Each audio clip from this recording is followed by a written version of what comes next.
Hello, everybody. This is Pastor Willie, and this is the encouraging word for today. How do you strengthen yourself spiritually? How do you strengthen yourself in this daily battle that we have, the spiritual warfare that you and I are in? It's not optional whether you're in spiritual warfare or not part of spiritual warfare. As you read in Ephesians chapter 6, verse 10 through 18, our battle is not against flesh and blood, but against spiritual realities. And Paul tells us we must enter into that battle with God's armor, with prayer, with the word, all of that. Everybody is in spiritual warfare, whether you realize it or not. The most dangerous place to be is to think you can handle it. The spiritual battle is long. The spiritual battle is hard. The enemy is relentless. Satan and his demons are relentless. His temptations are relentless. Satan is deceitful. He switches tactics. He never gives up. He looks for an opportune time.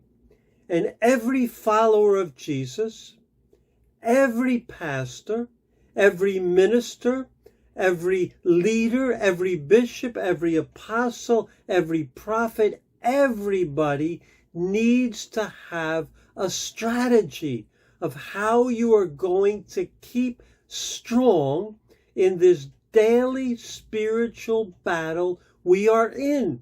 All I have to do is think of friends of mine who were past tense following Jesus, or pick up the newspaper sometimes to see famous leaders in the Christian world who are no longer following Jesus.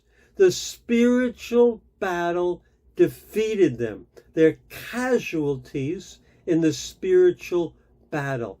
Everybody needs strength for the spiritual battle. And here's the thing. Strength does not come automatically. You and I need a plan.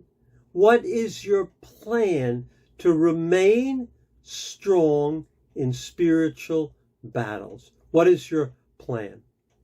If you're going to do it in your own flesh, if you have an I can handle this, or whatever comes at me, I can handle it, you're already lost the spiritual battle because you're in a place of pride and Satan is working in you without you even realizing it.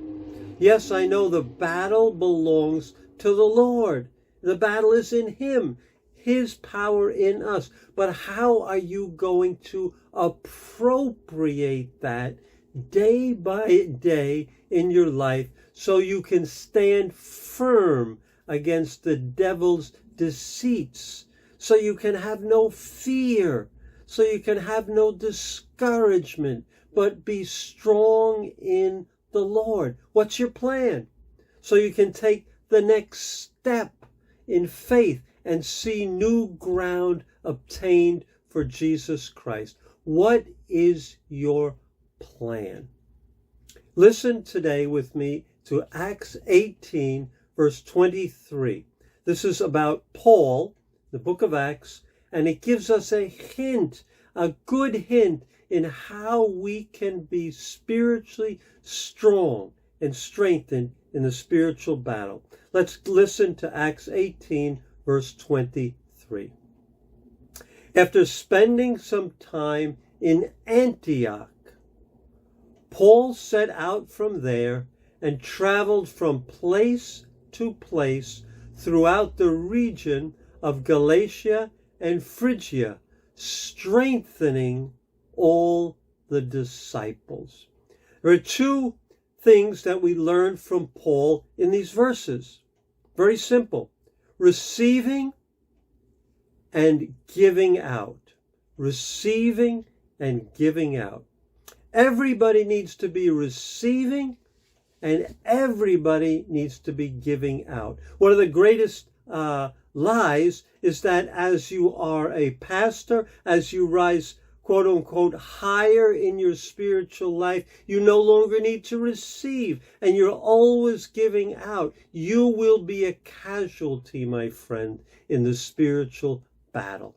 So we're going to talk today about receiving and giving out. Everybody has to be receiving. Everybody has to be giving out. First, it says Paul went to Antioch. Antioch was the home base. You remember Antioch? Chapter 13 of the book of Acts. There were prophets there. There were teachers there. Simon, Manahean, Niger, Barnabas. There were others, many. Another verse says there were many other teachers there. It was a home base. It's where Saul started his missionary journey. He was sent out. If you look at Acts 13, he was listed last of the named teachers and prophets. So he went there to rest and to receive from the other teachers. That's what he did. He needed to receive. My question to you is, who are you receiving from? Who are you receiving from? You must be connected to a home base, so to speak, a church or a network where you yourself are receiving from the Lord to be strong. Otherwise, you'll just be giving out and you will fail. Secondly, it says Paul, after he received, you getting the picture? He went from place to place, strengthening the disciples. He was giving out. He had received, and now he was giving out. I have found that when I give out, when I do these videos, I learn more. I grow more in preparing and doing them than if I were just listening to something. If you're just receiving, all the time receiving, and not giving out, your faith is going to become stagnant, like a swamp. The water must be flowing from you receiving to you giving out. You receiving more, emptying out, filling up, overflowing, filling up, overflowing. The fresh flow of God's anointing. The temptation is that you just receive and don't give out. Or the temptation is that you just give out and you don't receive. Paul did both and remained strong. Finished the race strong, my friends. And if you and I want to finish the race strong, we must be receiving. So the question is, who are you receiving from? And we must be giving out. Who are you pouring out to? So take some time today and plan, evaluate yourself and plan, make a plan for how you are going to stay strong, and include equal parts receiving and equal parts giving. God bless you, and be strong in the Lord and in His mighty power.